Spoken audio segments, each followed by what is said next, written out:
वालेकुम friends, welcome to entertainment punch. जी आयानु और आप मुझे सुन रहे हैं यहाँ on your very own channel entertainment punch. और आज जो रेसिपी मैं आपसे शेयर करने जा रही हूँ date one is a sizzler grill steaks. ठीक है जी, और आई होप आपको ये रेसिपीज अच्छी लगेगी और बहुत सिंपल रेसिपी है। स्टेक्स किसको पसंद नहीं होते हैं। तो आइए सबसे पहले हम लोग इसके इंग्रेडिएंट्स देखते हैं। बहुत बेसिक से इसके इंग्रेडिएंट्स हैं। आइए इसके जो है वो इंग्रेडिएंट्स देखते हैं। अच्छा जी, इसके अंदर जो है वो ये जो इंग्रेडिएंट्स हैं ये ग्रिल चिकन तैयार करने के इंग्रेडिएंट्स हैं। तो ये आप हम वन बाय वन मैं आपको दिखाती हूँ कि इसके अंदर हमें जो मैंने ये इसके अंदर तकरीबन हाफ जो है ना वो चेस्ट पीस लिया था। ठीक है, उसके मैंने इस तरह के जो नाइफ के साथ जो है वो मैंने इसके लंबे लंबे जो पार्चे हैं वो काट लिए थे। अगर आपको काटने में खुद प्रॉब्लम हो रही है तो आप जब चिकन लेने जाएं तो उससे भी कटवा सकते हैं। इसमें हमें स्पाइसेस चाहिए हैं, लेमन चाहिए है, कुटी हुई लाल मिर्च चाहिए है, चिली सॉस, सोया सॉस, सिरका, कॉर्नफ्लोर और लेमन जूस। ठीक है, हमें इसमें हनी भी चाहिए होगा, लेकिन हनी जो है वो हम बाद में सॉस बनाने के टाइम के ऊपर इस्तेमाल करेंगे। सबसे पहले जो है वो हम लोग चिकन को हैमर कर लेंगे। अब एक्चुअली हम लोग स्टेक्स जब भी बनती हैं वो चेस्ट पीस की बनती हैं और इसको च्विंग करना मुश्किल होता है, तो इसलिए इसको हैमर किया जाता है कि ताकि इसकी जो रेशे हैं वो टूट जाएं और ये सॉफ्ट और टेंडर और जूसी रहे, ये बिल्कुल ड्राई ना हो। ये हैमर इजीली किसी भी आप जो क्रॉकरी जहाँ से लेते हैं वहाँ से मिल जाएगी, या फिर अगर नहीं आपको इर्द गिर्द एरिया से नहीं मिलती है तो फिरोजपुर रोड पे लाहौर कॉलेज के पास काका बावा शॉप है, वहाँ से आपको ईजिली ये हैमर जो होगी अवेलेबल होगी। वरना आपके इलाके की जो अच्छी क्रॉकरी शॉप्स हैं वो वहाँ से ईजिली आपको अवेलेबल होगी और इस तरह आपने इसको हैमर कर लेना है। ठीक है, अब हम जो है वो इसको हैमर करने के बाद इसके अंदर जो है वो हम लोग जो है वो स्पाइसेस ऐड करेंगे और स्पाइसेस ऐड करने के बाद इसे मैरिनेट करके अप्रॉक्सीमेटली जो है वो आपने 30 to 40 मिनट्स के लिए आपने इसे जो है वो रख देना है। रूम टेम्परेचर पे रखना है, फ्रिज में आपने इसे नहीं रखना, वरना ये जो चिकन है ये ड्राई हो जाएगा। अब इसके अंदर जो है वो सबसे पहले हम लोग डालेंगे सोया सॉस। सोया सॉस जो है वो तकरीबन इसके अंदर जो है वो 4 टेबलस्पून के करीब मैंने सोया सॉस डाली है। लहसुन और अदरक है 1 टीस्पून, दोनों मिक्स करके हैं। ठीक है, 1 टीस्पून अदरक और लहसुन दोनों मिक्स करके 1 टीस्पून जो है वो हम लोगों ने इसके अंदर डाला है। जो लहसुन अदरक है उसके बाद कुटी हुई लाल मिर्च डाली है, उसके बाद हमने कॉर्नफ्लोर डाला है और इसके अंदर जो है वो हम लोग सॉल्ट डालेंगे, इसके अंदर हम लोग जो है वो ब्लैक पेपर डालेंगे और उसके बाद जो है वो हम इसे जो इसके अंदर लेमन डलेगा, लेमन जूस डलेगा और इसके अंदर और इसके अलावा कोई स्पाइसेस नहीं डलनी है। सिंपल स्पाइसेस हैं, सॉल्ट डलेगा, इसमें ब्लैक पेपर डलेगा, सोया सॉस, चिली सॉस, सिरका और लेमन जूस। ठीक है, ये तमाम के तमाम इंग्रेडिएंट्स जो हैं वो इसके अंदर डलेंगे और उसके बाद जो है वो आपने इसे अच्छे तरीके से मिक्स करने के बाद जो है वो आपने इसे ग्रिल पैन के अंदर है आपने इसे ग्रिल कर लेना है। बहुत सिंपल सी रेसिपी है, टू द पॉइंट रेसिपी है। आई होप आपको ये रेसिपी अच्छी लगी होगी। अपनी फैमिली के साथ ज़रूर इसको बनाइएगा, इंजॉय कीजिएगा और मुझे आपने बताना ज़रूर है कमेंट बॉक्स में कि आपकी ये रेसिपी कैसी बनी। अच्छा, ये आप रमज़ान में भी बना सकते हैं। इतनी सिंपल रेसिपी है कि इसके अंदर बिल्कुल भी एफर्ट और मेहनत की ज़रूरत नहीं है कि घंटों आपको बावर्ची खाने के अंदर खड़ा होना है और चूल्हे के आगे खड़ा होना है रोज़े में और आप अपनी नमाज़ें मिस कर रहे हैं। तो ये तमाम की तमाम जो है सिंपल सी रेसिपी है, सिंपल से इसके इंग्रेडिएंट्स हैं और आप इसे मैरिनेट करके चिकन को रख लें। अफ्तारी से घंटा पहले सिर्फ आपने किचन के अंदर आना है और आपने इसे मैरिनेट करके जो है वो रख देना। अच्छा जी, अब हम इसके अंदर सोया सॉस डालेंगे और सिरका डालेंगे। अगर आप मुनासिब समझे, वैसे तो मैंने नहीं डाला है, लेकिन अगर आपको लगे कि हाँ इसके अंदर डलना चाहिए था तो आप इसे अपने हाफ टी स्पून जो है वो ससमी ऑयल जो है यानी तिल का तेल जो है वो आप इसके अंदर डाल सकते हैं, वरना आप इतनी ज़रूरत एज सच नहीं है इसके अंदर। ठीक है जी, अच्छा जी, अब मैंने 1 टेबल स्पून सिरका और हाफ टेबल स्पून जो है वो 1 टेबल स्पून सोया सॉस और हाफ टी स्पून जो है वो सिरका डाला। एक्चुअली मैं जितने भी इंग्रेडिएंट्स डालती हूँ मैं अंदाजे से डालती हूँ, वो मेजरमेंट जो है ना वो 1 चम्मच, 2 चम्मच, 4 चम्मच और ये चुटकी भर, वो काम बड़ा मुश्किल होता है मेरे लिए। तो मैं मतलब चीज़ें अगर आप देखेंगे तो मैं अंदाजे से डालती हूँ। अच्छा जी, स्टेक्स के लिए दूसरी तरफ मैंने एक मीडियम साइज का आलू लिया था, उसके मैंने क्यूब्स काट लिए थे और मैंने इसे बॉईल करना रख दिया है। ठीक है, एक तरफ आप देख रहे हैं ग्रिल पैन चूल्हे के ऊपर पड़ा हुआ है। अब आ जाती है असल चीज़, जो चीज़ अब मैं आपको बताने जा रही हूँ, that one is called the sizzler. ठीक है, ये सिजलर इजीली मार्केट के अंदर अवेलेबल है। अगेन आपके एरिया की अगर क्रॉकरी शॉप पे नहीं है तो फिरोजपुर रोड के ऊपर जो काका बाबा की शॉप है वहाँ पर ये सिजलर जो है ये आसानी से अवेलेबल है। आप जो है वो वहाँ से जो है वो सिजलर आराम से परचेज कर सकते हैं। अगर आपको नजर आ रहा हो तो वुड के ऊपर इसकी प्राइस लिखी हुई है 1150, मुझे तकरीबन साल हो गया ये सिजलर परचेज किए हुए। उसके बाद जो है वो मैंने अनियन के जो है वो रिंग्स काट लिए हैं, ठीक है। अब हम लोग जो है वो अपना चिकन जो है उसको ग्रिल पैन के अंदर जो है वो हम लोग तैयार करेंगे। सबसे पहले जो है वो पैन लिया है, पैन के अंदर मैं ऑयल डालूंगी और ऑयल बहुत थोड़ा सा आपने डालना है। अच्छा, ये डाइट फूड वालों के लिए भी बहुत अच्छा है, इसके अंदर कोई एक ऐसी चीज़ नहीं डली हुई है जिसकी वजह से जो हो कि जी हम नहीं खा सकते, इसमें बहुत ज़्यादा फैट है या बहुत ज़्यादा ऑयल है या हमारा जो है वो जो डाइटिंग का जो है हमारा जो कैलोरीज का प्रॉब्लम है वो डिसबैलेंस होगा। ऐसा जिसके अंदर कुछ नहीं है, इसके अंदर कोई ऐसी चीज़ डली हुई नहीं है, ठीक है जी। जैसे ही आपको लगे पैन गरम हो गया आपका अच्छी तरह, तो लो फ्लेम के ऊपर आपने इस चिकन को पकाना है। आग ज़्यादा तेज़ नहीं करनी वरना चिकन ऊपर ऊपर से गल जाएगा और अंदर से जो है वो बिल्कुल ये ड्राई हो जाएगा। हमने ऑलरेडी इसको हैमर किया हुआ है तो इसलिए इसका जूसी होना बहुत ज़्यादा ज़रूरी है, तो इसलिए आप इसको लो फ्लेम के ऊपर आप इसे पकाएंगे ताकि इसकी जो तमाम के तमाम जूसेस हैं वो चिकन के अंदर ही जो है वो शामिल हो जाए। अब जी अब इसके बाद जो है वो चिकन को प्रिपेयर करने के बाद अगले दूसरी तरफ आलू आपके पोटैटो क्यूब्स जो थे वो बॉईल हो रहे हैं और फिर अब इसके अंदर एक लास्ट और फाइनल स्टेज रह जाएगी चिकन के प्रिपरेशन के बाद। हम एक तो सिजलर चूल्हे के ऊपर रखेंगे जैसे ही आपके आलू बॉईल हो जाएंगे और दूसरी तरफ जो है वो हम लोगों ने इसकी सॉस तैयार करनी है। सॉस के इंग्रेडिएंट्स जो है जब मैं सॉस तैयार करूंगी मैं आपको बता दूंगी। एक्चुअली उसका थोड़ा सा एक क्लिप जो है वो स्टार्टिंग का मिस हो गया था।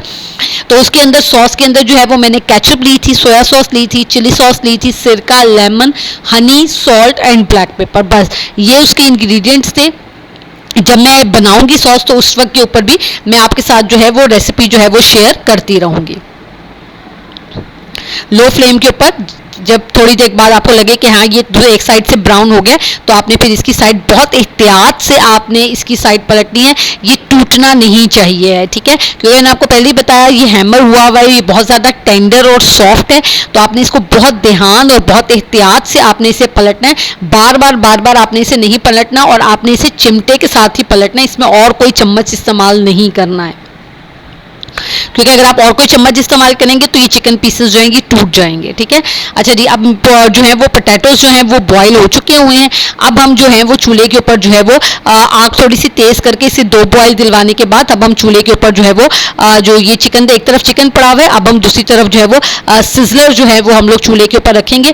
जिस चूल्हे पर मैंने पोटैटो रखे हुए थे वो मैंने उतार लिया और अब मैंने इसको धोकर जो है वो मैंने इसको चूल्हे के ऊपर सिजलर को रख दिया। लकड़ी नहीं रखनी जो इसके नीचे पकड़ने के लिए जो होती है वो नहीं आपने रखना, जो ऊपर वाला सिजलर है लोहे का वो सिर्फ आपने जो है वो इसके ऊपर सिजलर जो है वो आपने चूल्हे के ऊपर रखना है। और दूसरी तरफ हल्की आग के ऊपर आप देख रहे हैं कि चिकन जो है वो साइड के ऊपर पड़ा हुआ है, उसको मैं थोड़ी देर बाद जो है वो उसको पलट रही हूँ ताकि अच्छी तरीके से लो फ्लेम के ऊपर जो है वो चिकन जो है वो आपका तैयार हो जाए। बहुत सिंपल इंग्रेडिएंट्स हैं, कोई आउट ऑफ द वे जाके इसके अंदर ऐसे इंग्रेडिएंट्स नहीं हैं जो आपको मार्केट के अंदर इजीली अवेलेबल ना। इवन अब तो ये जो चीज़ें इसके अंदर डली हैं वो आपके एरिया की जो आम डिपार्टमेंटल स्टोर हैं वहाँ से भी ये तमाम की तमाम चीज़ें जो हैं वो बआसानी जो है वो मिल जाती हैं। तो आप इसको ज़रूर ट्राई कीजिएगा और फिर मुझे कमेंट बॉक्स में बताइएगा कि आपको ये रेसिपी कैसी लगी। और इंशाल्लाह कमिंग वीक के अंदर मैं आपके साथ जो है वो क्रीम स्टेक जो है वो भी वेजिटेबल्स के साथ जो है वो भी आपके साथ शेयर करूंगी। अच्छा जी, अब मैं ये चिकन के पीसेस इसमें से निकाल रही हूँ।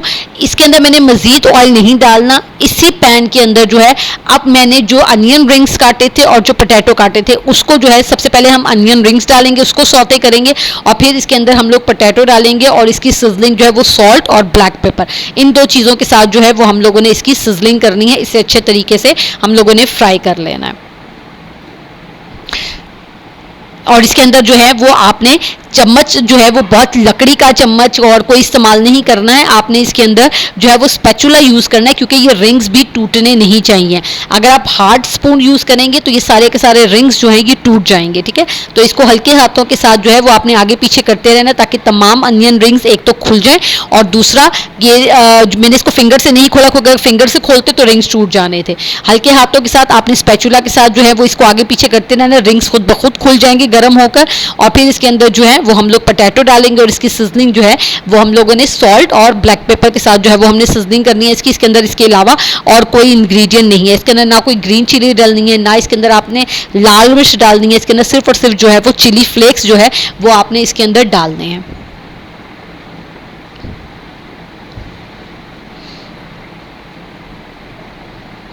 इसको अच्छे तरीके से फ्राई, जब आपको लगे कि ऑनियन आपके सौते हो गए तो इसके अंदर जो हमने और पोटैटो बॉईल किया था वो आपने डालना है, और फिर आपने इसकी सिजलिंग करनी है सॉल्ट और ब्लैक पेपर के साथ, तो आपके वेजिटेबल्स जो है वो तैयार हो जाएंगे। अच्छा, अगर आप इसके अंदर मजीद कोई वेजिटेबल डालना चाहते हैं तो it's all depend on you, लेकिन इस वाली स्टेक्स के अंदर सिर्फ पोटैटो और अनियन रिंग्स डलते हैं, इसके अलावा और वेजिटेबल्स नहीं डलती हैं। लेकिन अगर आप डालना चाहते हैं तो वो आपकी क्रीम जो स्टेक्स बनती हैं उसके अंदर आपका डलता है। और इंशाल्लाह ताला मैं आफ्टर रमज़ान आपके साथ जो है वो बीफ स्टेक्स जो हैं और मटन स्टेक जो है वो दोनों, वो भी आपके साथ जो है उनकी रेसिपीज़ जो हैं वो भी इंशाल्लाह ताला आपके साथ शेयर करूंगी, और वो भी हम लोग रेड सॉस और वाइट सॉस दोनों के साथ बनाएंगे, क्योंकि बीफ और मटन स्टेक जो होती है वो ज़्यादातर पसंद की जाती है रेड सॉस के साथ, उसके अंदर रेड बीन्स डलते हैं। ठीक है जी, अब आ जाता है जी हमारे पास, अब हम सॉस तैयार करने लगे हैं। वो स्टार्टिंग का क्लिप जैसे मैंने आपको बताया मिस हो गया था। इसके अंदर मैंने चिली सॉस डाली है, सोया सॉस डाली है, सिरका डाला है, केचप डाली है, कुटी हुई लाल मिर्च डाली है, और अब मैं इसके अंदर एक लेमन जो है, लेमन जूस जो है वो मैं डाल रही हूँ, और इसके अंदर मैंने 1 टीस्पून के करीब हनी डाला है, और उसके बाद मैंने इसे चूल्हे के ऊपर पका लिया है। मैंने इसमें कोई कॉर्नफ्लोर ऐड नहीं किया है, और ना ही आपने इसके अंदर कॉर्नफ्लोर ऐड करना है, क्योंकि इसके अंदर हमने पानी नहीं डाला है, इसके अंदर सिर्फ केचप डली है, तो ये अपने केचप के पानी के अंदर ही जो है वो ये थिक होगी सॉस, और इसकी जो रिक्वायरमेंट होगी, सॉल्ट डाला और ब्लैक पेपर, और इसी के अंदर जो है वो इसकी रिक्वायरमेंट पूरी होगी। हमने इससे ज़्यादा इसमें नहीं कोई भी चीज़ ऐड नहीं करनी है, और क्योंकि अगर हम पानी डालेंगे इसके अंदर तो हमें इस सॉस को फिर कॉर्नफ्लोर डाल के गाढ़ा करना पड़ेगा, जो कि ज़रूरत नहीं है। इसको चूल्हे के ऊपर रखकर पका लीजिए, और 2-3 जब इसके अंदर बॉयल आ जाए, आपको लगे कि हाँ ये गाढ़ी होनी शुरू हो गई है, तो फिर उसके बाद जो है वो आपने इसको चूल्हे से उतार लेना है। पहले जो है वो मैं आपके साथ जो है वो सारी पूरी की पूरी रेसिपी शेयर कर लूँगी, और फिर वीडियो के एंड के ऊपर जो है वो आपको मैं दिखाऊंगी इसकी सिजलिंग की किस तरह की साउंड आ रही थी, क्योंकि जब जहाँ तक वीडियो चल रही थी वहाँ तक मैंने इसकी साउंड जो थी सिजलिंग की बंद कर दी थी, ताकि मैं रेसिपी जो है वो आपको कम्प्लीटली तौर पर बता सकूँ कि किस तरीके से आपने चीज़ों को मैरिनेट करना है और किस तरीके से आपने इसे सर्व करना है। अच्छा, जब आप वो सिजलर जो उठाएंगे उसको बहुत एहतियात से उठाना है, क्योंकि जब हम सिजलर उस वुड की ट्रे के ऊपर रखते हैं तो फिर भी उस वक्त वो लकड़ी भी गर्म होती है, और वैसे सिजलर को आपने चूल्हे के ऊपर रख कर गर्म किया हुआ था तो वो एक तो लोहा है, और दूसरी चीज़ ये कि वो इतना ज़्यादा गर्म हुआ हुआ होता है कि एक तो उसको बहुत ज़्यादा डबल आपने कपड़ा लेकर या ग्लव्स लेकर आपने उसे उठाना है, और उठाने के बाद जो है वो आपने उसको वुड के ऊपर रखना है, और बहुत एहतियात से आपने ये सारा काम करना है, आपका हाथ नहीं जलना चाहिए। ठीक है, लीजिए जी, इस तरह की फॉर्म आएगी आपके पास सिजलर की तैयार होने के बाद। अब मैं आपको असेंबल बता रही हूँ। मैंने ये सिजलर उठाकर इसके ऊपर रखा है। अब इसके ऊपर मैंने ऑयल डाला है। ऑयल इसलिए डाला है कि एक तो इसका टेम्परेचर सिजलर बहुत ज़्यादा गर्म होता है, अगर हम ये ऑयल नहीं डालेंगे तो ये जो नीचे आप जो भी चीज़ रखेंगी वो जल जाएगी। ठीक है, सबसे पहले मैंने बेस के ऊपर अनियन जो सौते किया हुआ था, पोटैटो, और उसके बाद जो है वो सारे का सारा जो हमने चिकन तैयार किया था, ग्रिल्ड चिकन तैयार किया था, वो सारे का सारा जो है वो हम लोग वो डालेंगे इसके ऊपर, और फिर इसके ऊपर हम लोग जो है वो अपनी सॉस डालकर इसको गरम गरम जो है वो सर्व करेंगे। आई होप आपको ये रेसिपी अच्छी लगी होगी। बहुत simple to the point recipe है। प्लीज़ इसे अपनी फैमिली और फ्रेंड्स के साथ शेयर कीजिएगा, एंजॉय कीजिएगा, और मुझे कमेंट बॉक्स में ज़रूर बताइएगा कि आपको ये रेसिपी कैसी लगी। Don't forget to like and subscribe entertainment punch. अगली वीडियो तक के लिए अल्लाह हाफिज़।